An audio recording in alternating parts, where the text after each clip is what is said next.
Back in the day, I used to work at Sears. This is when they were doing really well and had tons of stores.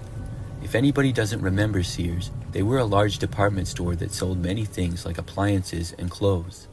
It's mostly gone out of business in recent years though. But when I worked there, we would get lots of people in the store. Well, one time I was working a long day in December. With it being around Christmas time, there were lots of people shopping for gifts and stuff. It was also a weekend, so that added to it. I worked basically all day and I saw countless people. When I was finally off of work, I was happy to go home and was tired. So I just remember that I clocked out of work and then left the store. I went out to my car and then drove back home. It took maybe 15 minutes or so to get back. Then I parked my car in the driveway and got out of it. However, as I was walking up to my front door, I heard a car coming down the street, which was usually very quiet. I noticed it but didn't really think that much of it at all, and I kept going. However, as I was opening my door to go inside, I happened to hear the car slowing down. I looked over to see that the car was starting to pull over to the side of the street in front of my house. So I stopped and I kept watching it because I wanted to see what this car was doing. I did not recognize the car as a neighbor or anybody that I knew. The car pulled over and came to a stop just in front of my mailbox. Then the driver's window rolled down a little and I saw somebody open up my mailbox and then put something inside of it. I couldn't really tell who the person was from where I was. I think it was a man, but I'm not 100% sure. Anyways, I didn't really know what this person was doing or what they had put in my mailbox. After that, they rolled their window back up and then they drove away. I went back outside and after seeing that the car was out of my sight, I walked down to my mailbox. I opened it and I looked inside to see an unmarked envelope. I brought it inside. When I opened up the envelope, there were several Polaroid pictures in it. They were all pictures of me. The first were me working at Sears earlier that day when I was at the registers working as a cashier. I had not known that any of these photos were taken. They were taken at a distance too, so it was not obvious to me and I never noticed it. There was then a photo of me walking in the store, I think when I went on my break. And the last photo was of me walking out to my car in the parking lot after work. This was clearly taken from inside of a car that was also in the parking lot. I hadn't noticed any of them. Of course, I was very freaked out by this. I didn't know what to do about it or anything. I didn't go to the police or report it, but I did tell my friends as well as coworkers. They were all just as confused as I was. The rest of my time working at Sears, I didn't notice anything else like that, and I never saw that car at my house again. I'm not sure where the pictures are. I think I still have them somewhere, but I couldn't find them. It's been so long. But I'd still like to know why that person did that. Was it just an elaborate prank? Why would they choose me though? And they must have followed me home without me noticing. It's all very strange.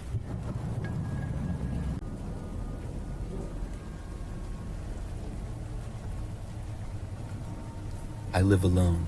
This is something that happened just a few months ago. So my apartment is pretty standard for the most part. However, the front door opens right up to the outside and there's a small grass area there. To the right of that is the parking lot. Then there are several levels of units. Mine is on the first level. I was at home one evening after I had gotten back from work. I was in the kitchen cooking, and right in the middle of that, my doorbell rang. I wasn't able to go over to the door right away, but I stopped what I was doing and then went over there. This was maybe 20 seconds after the bell had rang. When I got there though, I didn't see anybody. I looked out the window to as much as I could see, and there was nobody there. So at that point, I just went back to cooking. I didn't really know who it could be or why somebody would be ringing my doorbell. I figured that it was most likely someone at the wrong apartment though. Nothing else happened for a while. Several hours later, I was in my living room just hanging out. Then the doorbell rang again. I remembered from before and wondered if that person was back. Then the doorbell started ringing again and again a bunch of times really fast. I was so confused. I got up and started walking over to the door. In the time that I was going over there, the doorbell ringing stopped. Before opening the door though, I made it to the window and then looked outside.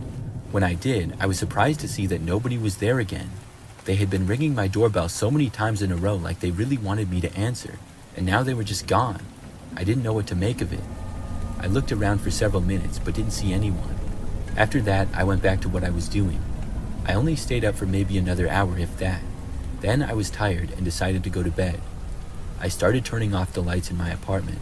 But before heading to my bedroom, I went over to the front door and looked out of the window one last time. However, this time I saw something. There was this tall and kind of thin man just standing there a few feet away from my door. He wasn't facing me, but kind of to the side. He didn't appear to really be doing anything though. The guy was wearing all black clothing, and I had no idea who he was. I thought that this was maybe the person who kept ringing my doorbell. It just seemed really suspicious though. I watched him for several minutes. The man just stood there and sort of looked around. Then he started walking away slowly. He went in the grass area out front, and then he walked across the quiet street that was there. After crossing, he walked right into the woods. There was no path or anything. He just went right in, and the woods there is very thick. I was so confused and also creeped out. Since then, I haven't had any more strange doorbell rings or anything. I also haven't seen the guy, and I'm still wondering who he is and what he was doing. I'm also wondering why he just went in the woods like that.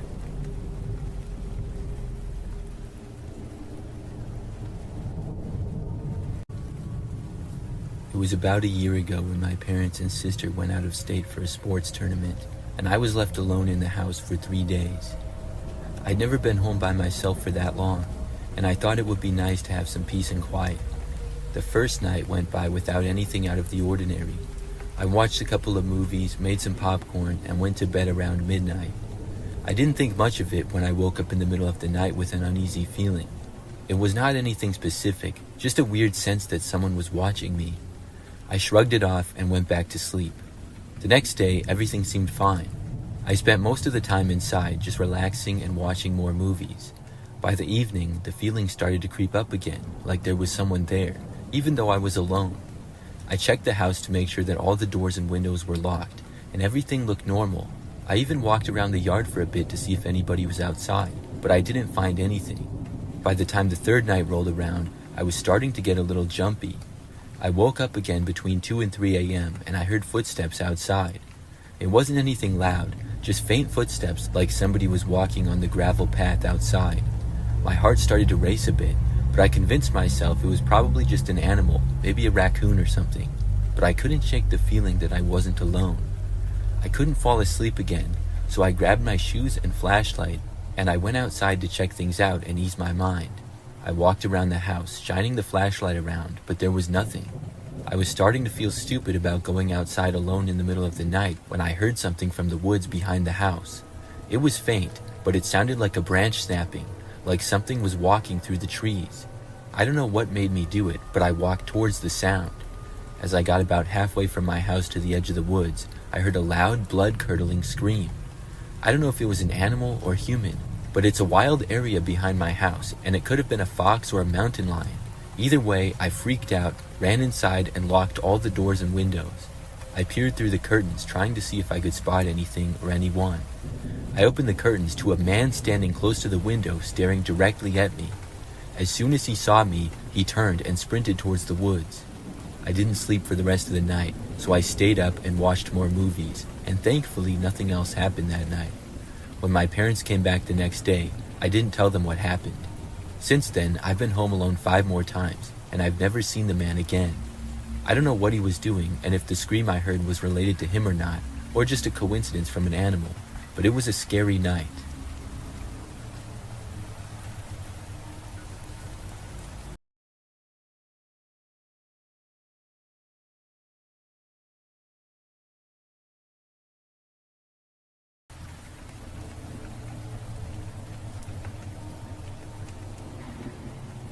This is something really bizarre that happened to me last winter. I live by myself in a smaller, one-story home. The neighborhood that I live in is somewhat typical. However, I know most of the nearby neighbors pretty well and get along with all of them. Last winter, we got a pretty bad snowstorm at one point. It was over a weekend, and it started one night at roughly 5 o'clock. The snow was supposed to last until early the next morning, and we were going to get several inches of it. Everything was normal other than the snowstorm, and I went to bed at about 11 p.m. and then woke up the next morning at probably like 7:30 or 8. My bedroom is at the front side of the house, and as soon as I sat up and looked out of the window, something shocked me. There was a snowman that was built and looking right into my bedroom window. The snowman was very well done and had eyes and a mouth made from buttons. It was probably about 5 feet away from my window. It spooked me at first until I realized what it was. But then, I wondered how it got there. I certainly hadn't made it. It had to have been my next door neighbor's kids. My next door neighbors were a husband and wife who had kids in their early teens and middle school ages. They were the only kids in the immediate area of the neighborhood. Still, it seemed kind of unlike them to do that. Why wouldn't they just build it in their own yard? Plus, they were usually well behaved, and I didn't think that they would even go into my yard without permission. I went outside to snowplow my driveway. When I got out there, I saw my next door neighbor. His name is Todd, and he was already out using his snowblower. I walked over to him at the end of the driveway and waved. He stopped his snowblower and said that I had a nice snowman in the front yard. I told him that I didn't know how it got there and asked him if his kids had made it. He said no. He told me he had been inside with his kids watching a movie the night before. He assumed that I had made the snowman. We just joked about it after that, though. It was a pretty funny thing, but also a little bit strange. After that, I finished clearing my driveway and went back inside. The temperatures that we were having were in the high 20s all the way up to the mid 30s. This created good snowball or snowman snow. Fast forward to the next morning, I woke up and then went into the kitchen. The kitchen is at the back side of my house, and there's a window out to the backyard. When I looked out of it, there was another snowman. It hadn't been there the day before, and it was facing the back window, looking right at me just a few feet away. Somebody had made another one. This one, like the first, was very well made, but unlike the other one, it had some different props. Instead of just having a face made out of buttons, it had a gardening shovel used as its hand, and it was made to look like it was holding a pitchfork. I realized that the shovel and pitchfork had come from my garage. I went outside and then went to the garage. The back door was left open. Nobody was inside of it, though. I was really creeped out now. Somebody was going into my yard in the middle of the night and making snowmen. This time, they had entered my garage. I had left the door unlocked by accident, and I made sure to lock it. When whoever it was made a snowman in the front yard, I thought it was funny. But now that it was in the backyard and they went inside of my garage without permission, this was too far. Still, I had no idea who was doing it. At night, I never heard or saw anything. That night, I even looked out of the windows multiple times before going to bed. I didn't see anybody, though. The next morning when I got up, both of the snowmen were destroyed. They were just gone and nowhere to be seen. Somebody had tore them down. I was really weirded out by the whole situation. After that, there were no more strange occurrences, though. No more snowmen and no more strange things happening. I still wonder to this day who did that.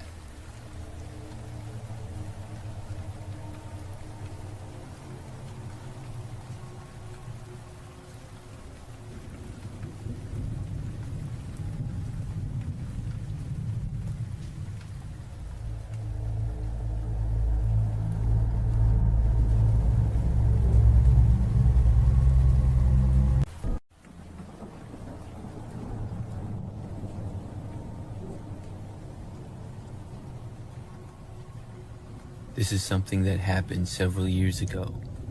It was sometime in the fall, and one Friday afternoon, I went to a pumpkin patch with my girlfriend. This was our first trip to a pumpkin patch that year, and my girlfriend wanted to get pumpkins that we could carve.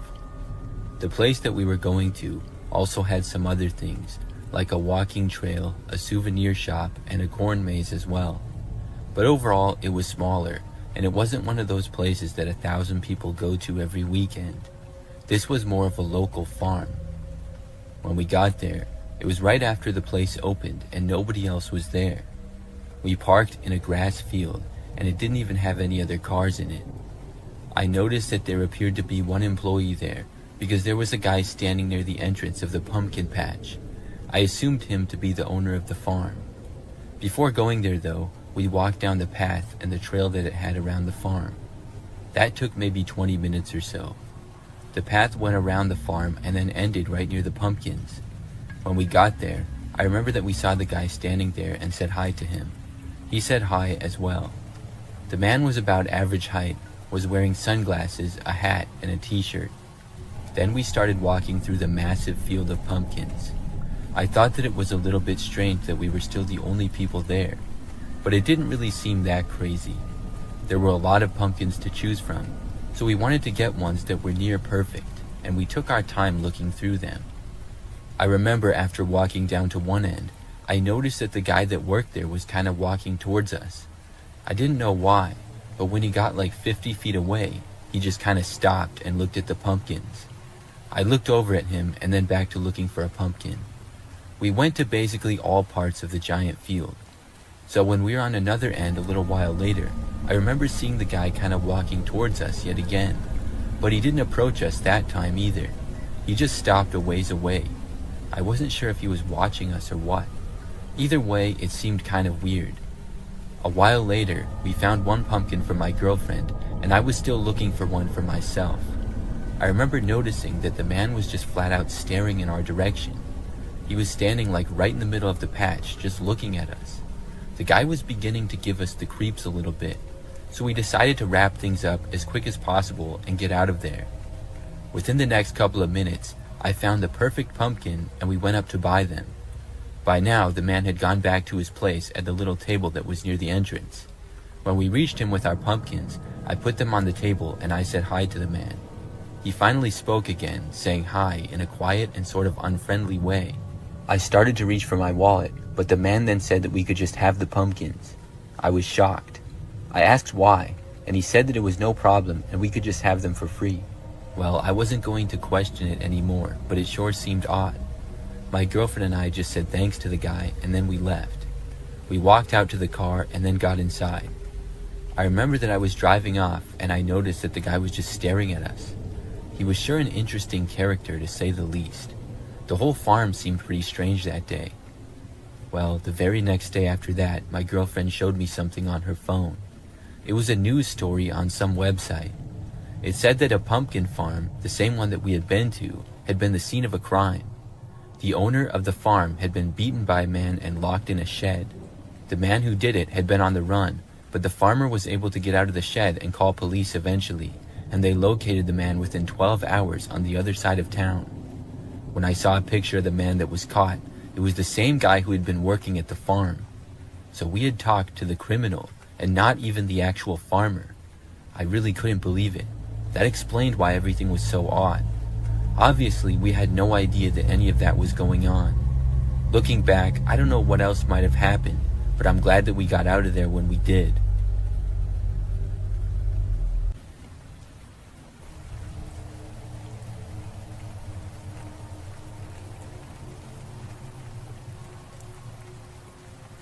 Each year, when I was a kid, we would celebrate New Year's Eve and stay up late. Normally, I would go to bed at about 10 o'clock, but on New Year's Eve, I would stay up until around 2 a.m. My sister and my parents and I would play board games and watch movies. We would then watch the ball drop when it was midnight and would stay up for several more hours. I think this happened when I was about 12 years old. That time, like any other, we played games and watched a couple of movies. This continued well past midnight, and at roughly 2 a.m., we all got tired and finally decided to go to bed. We could sleep in the next day because nobody had work or school. Our house was on a pretty quiet street. Other than that, it was a pretty typical neighborhood. I stayed up a little bit later than everybody else that night because I was watching a movie in the living room. When it ended, I finally went to bed. I remember getting back into my bedroom and turning out the lights. When I did, I could see very clearly into the front yard because of the moonlight. There was a woman standing in our yard. She was not facing me, and I didn't recognize her. I walked over to the window, and when I did, the woman turned and faced me. She saw me and then started to walk closer into my direction. This really creeped me out. Nobody was supposed to be in our front yard. Nothing like this had ever happened before. I moved away from the window and hid. I ducked down and laid on the floor so that she couldn't see me. My window was pretty large, and I did not have a cover on it at the time. Now, my bedroom was also on the second floor, so she couldn't directly reach me, but I was still terrified. I waited there, just hoping that she would go away. A few minutes went by. Then I heard something hit my window. I wasn't sure as to what it was. I started watching my window, and something else hit it. The woman was throwing sticks at it. She was trying to get my attention, and I don't know why, but I got up. I carefully looked out of the window again. The woman was still there and looking right up at me, this time closer. She said something, but I couldn't hear her. Then I saw her motioning for me to let her inside. I was not going to do that. She then walked to the side of the yard near the front door. Then she knocked on the front door. I didn't move. I was hoping that my parents or sister would wake up. I didn't have the thought to call the police for some reason. It just never entered my mind. The woman knocked on the door on and off for like 5 minutes. Finally, she walked away. I watched her from the window walk to the end of the driveway and then a little ways down. She then got inside of a vehicle and drove off. The whole situation was really bizarre, and it really confused me. The next morning, I told my parents about it. They had no idea what she could have been doing either. Luckily, though, she never came back.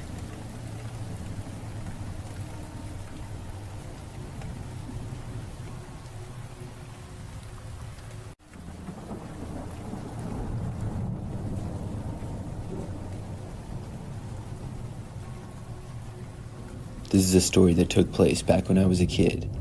I was probably somewhere between the ages of 8 and 10. At that age, I loved Christmas, mainly because of all the things that I would get. I lived with my parents, brother, and sister in a 2-story home in a typical neighborhood. Each year, we would do lots of decorating inside and outside of the house.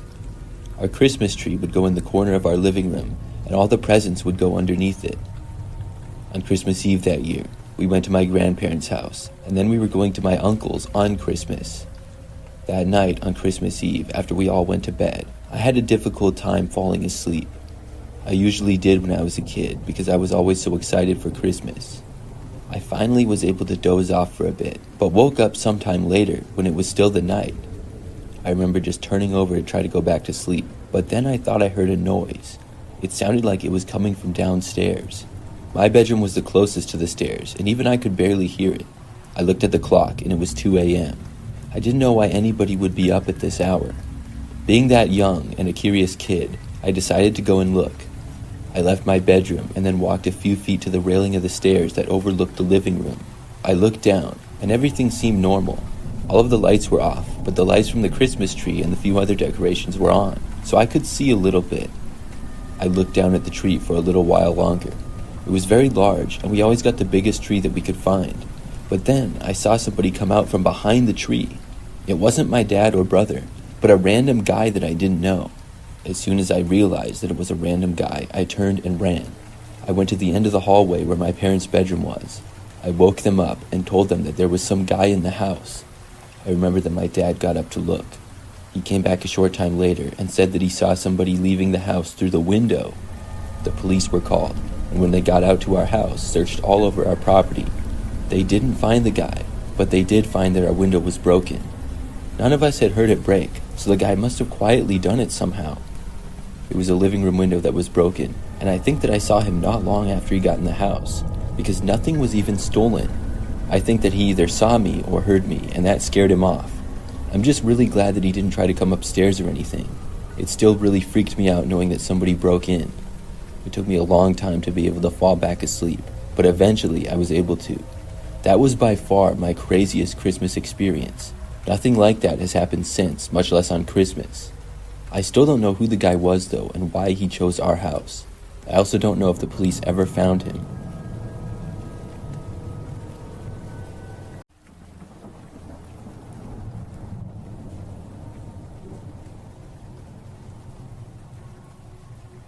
This happened just last summer.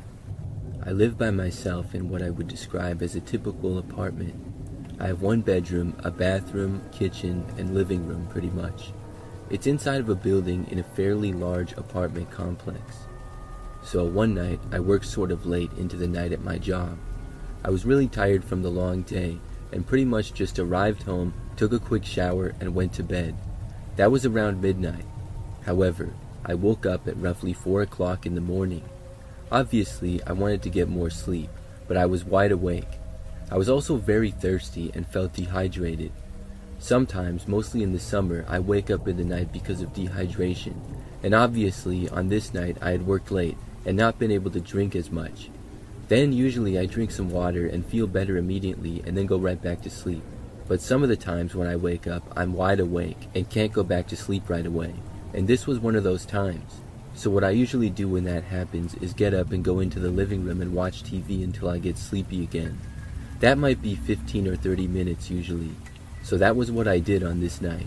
I got out of bed, drank some water, immediately felt better, and then sat on the couch and turned on the TV. My couch is to the right of the front door to the apartment, about 20 feet away. I remember that when I sat down, I glanced over and happened to notice that my door was actually unlocked. I realized that I somehow had forgotten to lock it. Normally, I always remember, but I guess I forget sometimes. I went over and locked the door and then went back to the couch. I started watching TV and waited for myself to feel sleepy again. I was flipping around the channels for maybe 5 minutes when suddenly I heard a noise. Obviously, it was very quiet other than the noise from the TV, but the sound I heard was somebody trying to open the front door to my apartment. I really couldn't believe it, and I had no idea who it could be. I sat and listened, but didn't hear anything else. Then, after a moment, I got up and I walked over to the door. I looked out of the peephole, but nobody was there. Then I opened up my apartment door and looked into the hallway. That's when I saw him. There was a man wearing a hooded sweatshirt walking away from me down the hallway.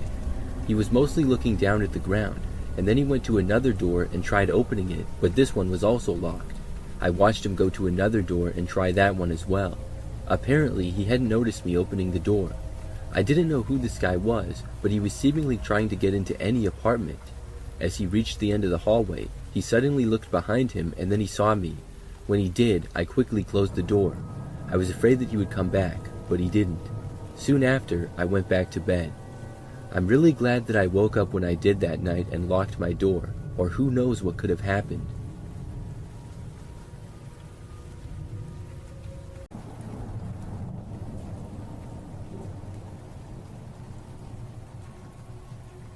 I have a horror story from Snapchat that happened just last year. I use Snapchat quite a bit and communicate with friends on there a lot. I post stories pretty frequently as well. I've had Snapchat for almost 10 years and over time have accumulated lots of friends on the app. When I post a story, sometimes friends will reply to them and say whatever. Now, starting last year, every time I posted a story, this one guy would seem to reply to it. I didn't really know who he was, but his name on Snapchat was Dave. I don't have any idea when exactly he added me or anything, but he would say things that were sort of creepy. Like one, for example, that stood out was when I posted a picture of my new apartment. The picture was just of like the living room and kitchen. He responded saying, "I wish I knew where you lived." It was almost like he was trying to be weird. I never bothered to delete him or anything because I didn't think it was too much of a problem.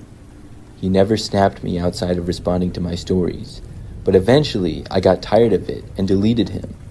I didn't really think anything of it after doing so, but the next day, a new account added me on Snapchat. I didn't know that it was him making another account. I added him back out of curiosity because I had no idea who it was. Then, he sent me a snap asking why I deleted him. I then realized who it was and then deleted that account.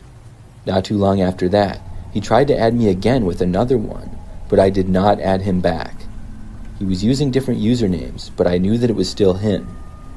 The very next day, I got a text on my phone from a number that I did not recognize. It just said, "Hi," and I asked who it was. It took until like the third text for me to realize that it was the same guy. He started cursing me out, calling me terrible things, and was clearly very angry how I kept ignoring him. I blocked the number after he sent me about 20 texts in the span of 2 minutes. However, this couldn't stop him either. As most of you know, there are apps and websites where you can get new phone numbers for free. I've really never used one, but I know that they exist. I'm guessing that's what this guy was doing, because I got another text a while later. It was very clearly still him. I blocked this number too. Then, a while later, there was another new number. This time, though, he left a voicemail. I listened to it, and the man sounded much older than me. He basically called me every name in the book and then threatened me. I blocked his number. This continued for several days. I tried to ignore it as best as I could and just kept blocking his numbers. Soon, though, I decided to get a new phone. I sort of needed one anyways, and decided to get a new number as well. I also changed my Snapchat username. After that, I never heard from the guy again. Hopefully it stays that way.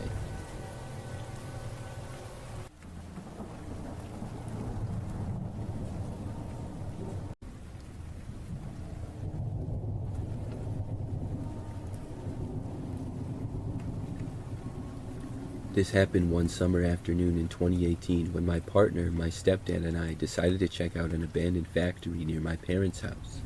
We were just picking up my partner when we passed by it, and without thinking much about it, we started talking about exploring the place. My stepdad, who tends to act on impulse like us, pulled over right by the building and we decided to go for it. It didn't take long to find a way inside. The factory was falling apart with broken windows, walls crumbling down, and most of the roof was missing. The only real obstacle was a doorway that had some debris in front of it. We cleared that away, and as soon as we stepped through the door, something felt off. It was the middle of the summer, but the air inside the building was freezing cold.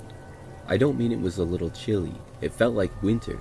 It wasn't even a damp kind of cold, like what you would expect from an abandoned building. And anyway, there was enough holes in the walls and roof that it shouldn't have been that cold. The inside was just as trashed as the outside. Piles of broken machinery, rusted metal, and old wooden beams lay scattered around. As we moved farther into the building, my partner and stepdad went ahead to check out another room, and I wandered off by myself to look through some cabinets that had been left behind. It was like everything had just been abandoned overnight. Files, worker IDs, and even older sheets from the late 90s and early 2000s were scattered everywhere. Most of the orders were packed and ready to be shipped, but none of them had ever been sent out. My stepdad pointed out how strange that was, and the factory looked like it had been closed for many decades, even though the most recent date I found was 2002. The building at most had been abandoned for 16 years. I have no expertise in something such as how quickly buildings decay, but the whole place seemed very run down for only 16 years. As we were talking about how weird the place was, I started feeling something else. It wasn't just the cold or the dust or the abandoned vibe. I was getting a feeling of danger, like something was watching us, or maybe waiting for us to leave. I can't describe it any better than that. It was like my fight or flight response kicked in, but I didn't know why. I told my partner and stepdad, and they agreed that we should head out. It was odd, and we hadn't heard anything or seen anything strange, but we all felt it. We made our way back to the car, and just as we were pulling away from the building, my partner and I both noticed something. In the doorway we had just come through, standing there, was a figure. It was hard to make out clearly. It kind of looked human, but not exactly. Something about it didn't sit right. It was like a person, but not. The figure didn't move, as it just stood there, staring at us. My stepdad didn't seem to notice since he was too busy driving.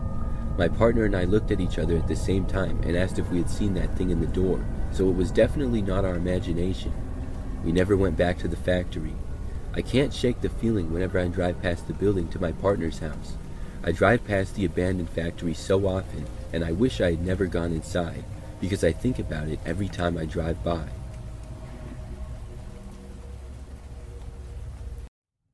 Not too long ago, I was watching YouTube videos with my girlfriend. We were at my apartment just hanging out at night.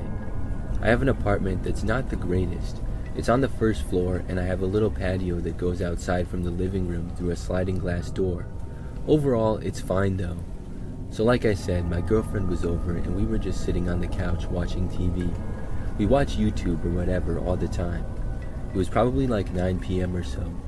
Suddenly, the screen went black for a moment, and then we were seeing some random phone screen. We were both very confused at first, but soon realized that someone must have connected their phone to my TV by mistake. There's a lot of apartment units close by, so you can connect to other people's devices if you really want to. We were seeing the phone screen of whoever this was going through their apps. I figured they would disconnect after realizing they were connected to my TV and not their own, and I expected the screen to return to what we were doing. In the meantime though, I was kind of interested to see what this person was doing, so I didn't bother to get up and turn off the TV or anything. The person then went into the Photos app on their phone. Then they started scrolling through them one at a time. It didn't take me long to see myself among these photos. There were pictures taken straight from my social media pages, such as Facebook and Instagram, just screenshots of them. And then there were pictures of my girlfriend as well. All kinds of pictures of both of us, from both my Facebook and her Facebook as well. And the more this went on, the more confused and creeped out we were. There were probably 10 photos of each of us, and this went on for several minutes. My girlfriend and I were talking to each other in disbelief, wondering who this was and what they were doing. Then, just like that, their phone disconnected. My TV returned to its home screen, and I was left wondering what on earth had just happened. But less than 5 minutes later, as my girlfriend and I were talking to each other trying to figure out what was going on, there was suddenly a knock at my apartment door. I rarely get anybody knocking on the door, So as soon as it happened, we both stopped talking instantly. After a moment, I got up and walked over to see who was there. When I got there, I didn't see anybody. I was even more paranoid now. I figured whoever had connected to the TV had just knocked on my door. We were very confused, and eventually sat back down on the couch and tried to forget about it. We went on the YouTube app again and tried to play a video to take our mind off of things. Meanwhile, my sliding glass door in the room was mostly covered by blinds, but there was about 2 feet at the end that wasn't, as they weren't closed all the way. A few minutes into watching YouTube again, and I saw something out of the corner of my eye. You couldn't really see anything outside with some light being on in the apartment and it being dark out, but I did notice that someone was really close to the window in the opening of the blinds. I looked closer, and the person came closer. Then I realized that there was a man wearing a black ski mask with his face right on the other side of the glass, looking in. My girlfriend noticed him just after me and screamed. She got up and ran out of the room, as I stood up and backed away in shock. Then, very quickly, the masked man turned and ran off into the night. I went over and closed the blinds entirely. Then I made sure that every door and window was covered and locked and all that. I was very paranoid for the rest of the night, but nothing else happened. And since then, there have been no other occurrences like that. It could have just been an elaborate prank, but that was a little bit far to be taking things in my mind. And I also have no idea who would do that kind of a prank to us. My girlfriend and I still get a little bit worried that something like that might happen again when we're at my place at night. And we also have no clue who it was that could have done it. I'm just hoping that they don't return.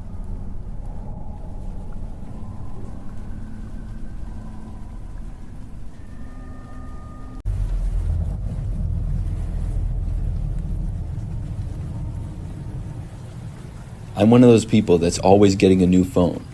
I get one almost every year. For me, it's just a personal preference. A lot of times, I trade in my old phone for a new one, but that's not always the case. I happened to just buy a new iPhone a while back, but I still had my old one, so I decided to sell it on Facebook Marketplace. The phone was still pretty new, and I figured that somebody would want it.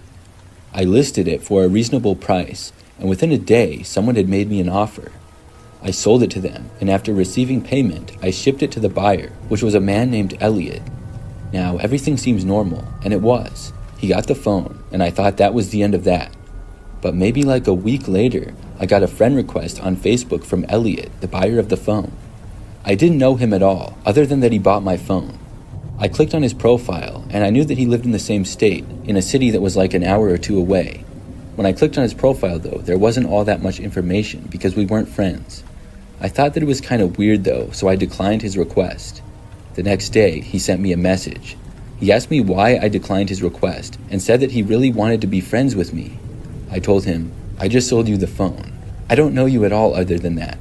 Please don't take it personally. I just don't know you. He kept sending me messages though. He called me some things that I will not repeat here, and he seemed pretty angry. At that point, I blocked him. It was really strange to say the least, but I thought that was the end of it. Now, Elliot did not contact me through Facebook or any other social media for that matter after that. What he did was much worse. The next night, a few hours after I had gotten home from work, there was a knock on the front door. I walked over to the front of my house and looked out the window to see what looked like Elliot standing there. I couldn't believe that he was actually at my house. I never would have guessed that he would have done that. When I saw this, I jumped back and walked away from the door. He knocked again. There was no way that I was answering the door. This guy had to be insane. I heard him yell that he knew I was home from the other side of the door. I'm not sure how he knew that. Maybe he heard me walking when I went by the door. I didn't think that he saw me when I looked out of the window. Still, I wasn't going to answer it. Instead, I called the police. I told them that a man who I had met on Facebook showed up at my house unannounced and uninvited and would not leave. I was told that somebody would be there shortly, and the police got there much faster than I expected. Elliot basically stayed on my front step. He didn't try to force entry, but he sure wasn't leaving. When the police got there, they talked to him, and then they talked to me as well. Eventually, they got Elliot to leave and told him that if he came back, he would be arrested. He agreed not to come back, and luckily, he kept his word. I haven't seen him or been contacted by him since then. I still can't believe that he did that though.